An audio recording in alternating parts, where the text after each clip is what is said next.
There's an illustration that someone shared with me. Dr. Steve Brown, who is the president of Arrow Leadership, got this illustration from Dr. Carson Pugh. And he shared this illustration with me and a couple of students as we're taking this Arrow Leadership class, which is about mentoring and leadership development.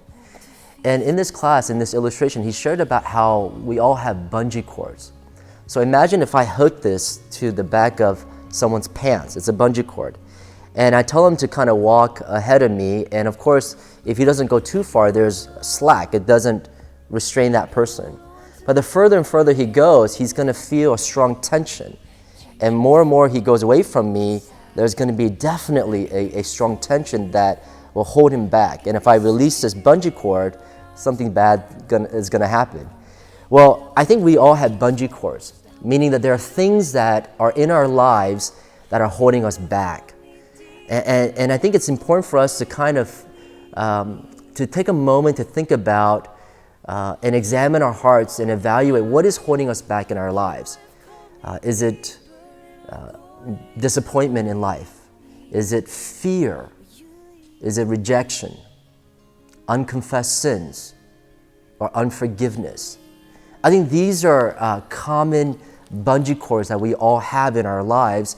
And if we don't take time to evaluate and ask ourselves some questions and to really go there and to face our fears and to face these bungee cords, I think we'll always find ourselves being held back by whatever these things are. And so it's important for us to consider what are these bungee cords in our lives. Fear, for me, that's a big thing.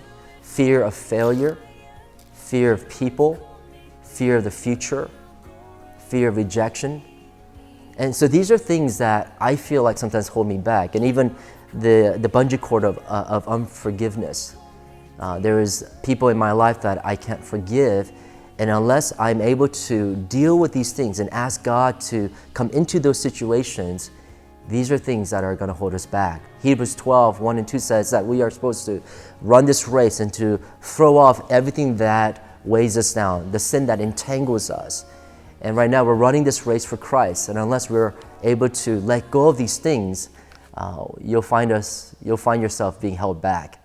And so consider what your bungee cords are and deal with them and go to God and ask the Holy Spirit to help you.